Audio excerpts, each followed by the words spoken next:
Back to our channel మా ఇంటి రుచులు. నేను మీ స్మార్ట్ విజయ. ఈరోజు నేను బనానా మిల్క్ షేక్ చాలా రకాలుగా చేసుకుంటాం కదండి. ఆల్రెడీ నేను ఒక బనానా మిల్క్ షేక్ అయితే పెట్టాను. ఇది ఇంకొకటి అండి. టేస్ట్ అయితే చాలా చాలా బాగుంటుంది. ఇలా కూడా ఒకసారి ట్రై చేసి చూడండి. ఇప్పుడు బనానా మిల్క్ షేక్ ఎలా చేసుకోవాలో కావాల్సిన పదార్థాలు ఏంటో చేసి చూపిస్తాను. ఒక మిక్సీ జార్ అయితే తీసుకుని అరటిపళ్ళు అయితే తొక్క తీసేసి ఇందులో వేసుకున్నానండి. ఇందులోనే కొద్దిగా డ్రై ఫ్రూట్స్ కూడా వేసుకున్నాను. ఇది ప్రోటీన్ చాక్లెట్ అండి. ఇది కూడా మనం వేసుకుందాము. చూసారు కదండి, ప్రోటీన్ చాక్లెట్ అయితే వేసేస్తున్నాను.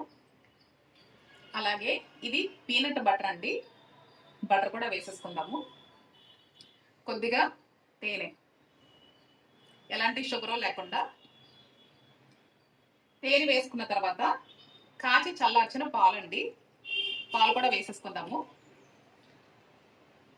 ఇవన్నీ వేసుకున్న తర్వాత మూత పెట్టేసి మిక్సీ పట్టు అయితే చూపిస్తానండి. చూసారు కదండి, ఎలాంటి షుగర్ లేకుండా మనకి tasty and healthy banana milk shake అయితే రెడీ అయిపోయింది. ఇప్పుడు గ్లాసుల్లో వేసేసుకుందాము. వేసేసుకున్న తర్వాత చివరిగా అయితే డ్రై ఫ్రూట్స్తో గార్నిష్ చేసుకుందామండి. డ్రై ఫ్రూట్స్ వేసుకున్న తర్వాత కొద్దిగా టూటీ ఫ్రూటీ,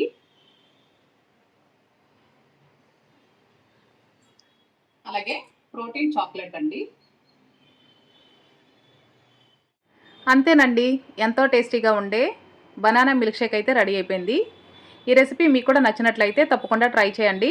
ట్రై చేసి ఎలా వచ్చిందో నాకు కామెంట్ చేయండి. నచ్చితే లైక్ చేయండి, షేర్ చేయండి. నా ఛానల్ని ఫస్ట్ టైం చూసినట్లయితే సబ్స్క్రైబ్ చేసుకోండి. మరొక రెసిపీతో మళ్ళీ మీ ముందుకు వస్తాను. బాయ్ అండి.